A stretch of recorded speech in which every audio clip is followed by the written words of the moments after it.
All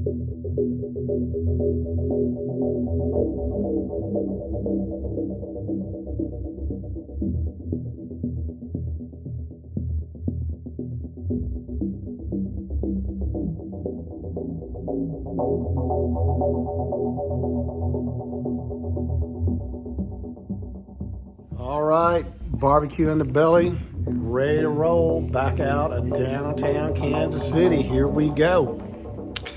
Weather and time are killers in aviation, and this time out, we're departing Kansas City downtown. There's some weather out there. We got to get Tim back to a birthday party. We've pre-flighted, we've checked, we've done everything you're supposed to, but I've only flown this airplane 4 times.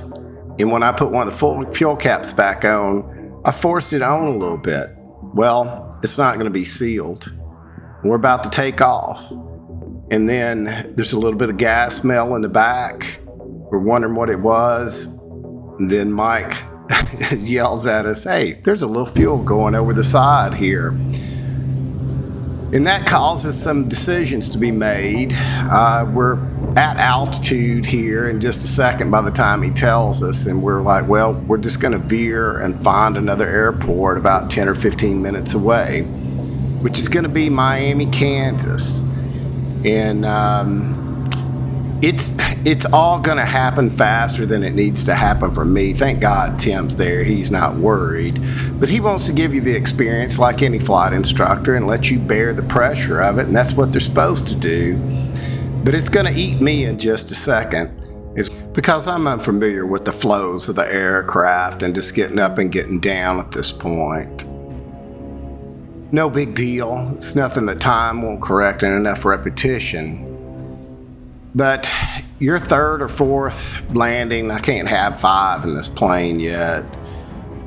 It's just unfamiliar, you know, and you need to be aware of that. That's also why you need to get good flight instruction and training. Thank God for the American Bonanza Society that they've got good stuff out there. Their online course is pretty great, and then you just got to go find an instructor like, you know, Tim or Kelly that I've flown with too, and they are just, you know, good people. They know what they're doing. Always prep your flight instructors before you get in there with them. I do a lot of that talking to them to tell them I used to be a flight instructor and old men tried to kill me all the time, and now I'm an old man trying to kill you. Don't trust me. But hang in there, because here it comes. What you're going to see is my first thought when the airplane starts to oscillate and get out of control close to the ground is, let's go around. I've never been around in this airplane, and the plane's going to oscillate due to it's pretty windy, it's pretty gusty, but I'm just not used to stepping on these rudders hard enough in this airplane.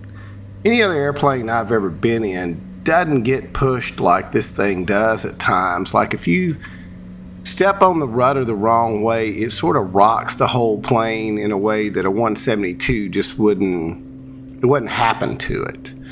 Tim takes plane here. He's going to put it right in, and you know, he knows what to do to cross control a little bit, get it back under control. But we are in a break-in phase on this engine, so we've got about 12 hours on it, and we need 25. So there's a lot of time that we're just flying in a straight line. We're teaching, but we're not teaching a whole lot about getting the plane up and getting it down, because we just aren't at that point yet.